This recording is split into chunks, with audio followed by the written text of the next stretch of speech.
Now, South Africans are swiping their credit cards like crazy, and that's according to Discovery Bank and Visa Spend Trend 23 report.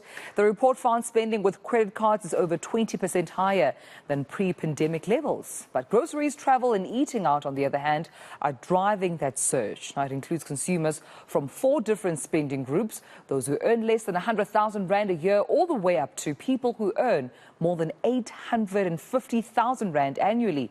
So Discovery Bank CEO Hylton Kallner joins us now to take this discussion forward and help us understand the main aim of this report. Hylton, thank you so much for your time and good morning to you. And that's precisely my first question. I mean, what's the main aim behind this Spend Trend 23 report?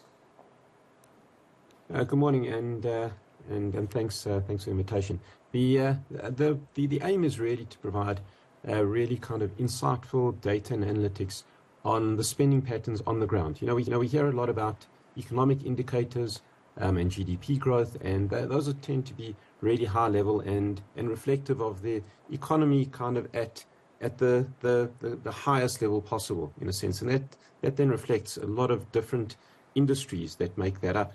What Spend Trend attempts to do is to bring together the data of Visa and Discovery Bank, which is incredibly detailed and really reflects the spending patterns of South Africans across all the kind of the demographic groups, as you said, from the mass market all the way through to the high net worth, and to try and understand for us as a bank what we need to do to respond to our clients' changing needs and where they're spending, and that helps us from a product perspective, but to inform our clients to be able to spend better and provide them with information on their spending, and then also to provide real insight into the South African economy and what's happening on the ground, so to speak. Yeah, and I think what I found particularly interesting as well, Hylton, is the fact that you made this comparison to pre-pandemic levels, which is quite interesting and significant because we were on lockdown, not much movement was there, but we know the consumer behavior shifted. So what have you found? What are some of the highlights that you found in the report?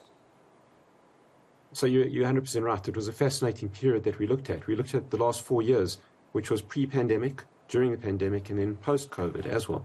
So quite a unique kind of longitudinal analysis that we were looking at. What we found is that the spending levels in South Africa in 2022 were fully rebounded and above pre-pandemic levels.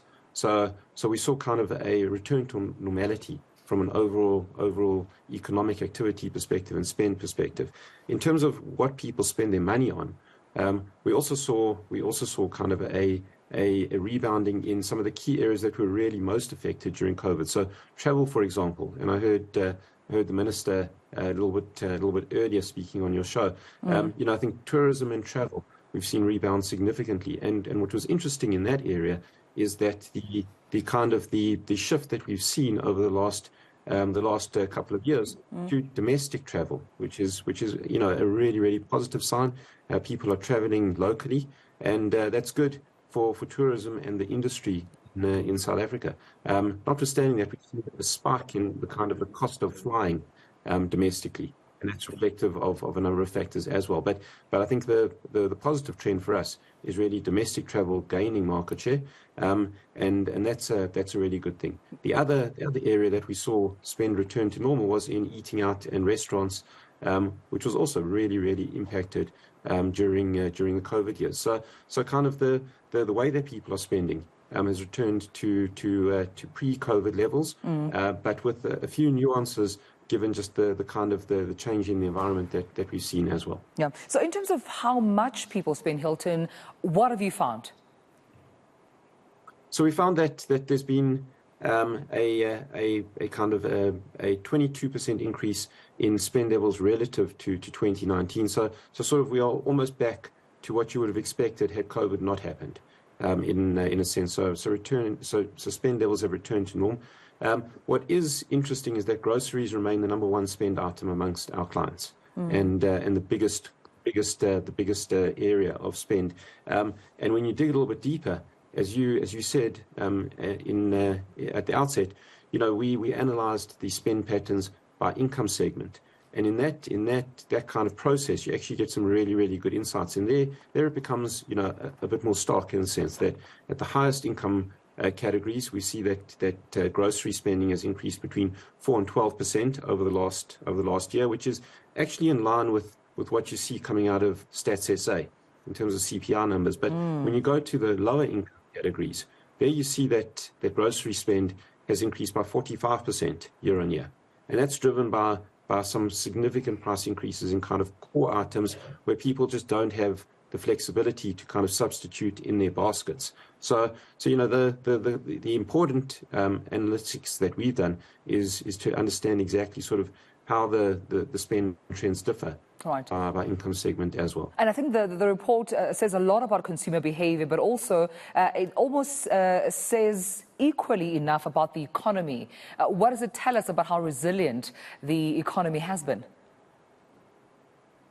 So that's one of the, I think, the highlights and really positive takeouts of the report is just to see how resilient South Africans are in terms of lifestyles, behaviors, and spending. So inflation obviously has a negative impact in terms of just affordability across particularly the lower income segments.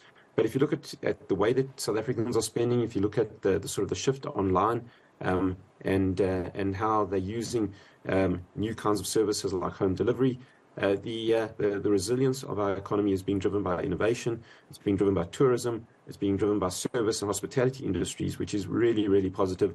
And so we're seeing a large amount of activity at higher levels than we saw pre-COVID.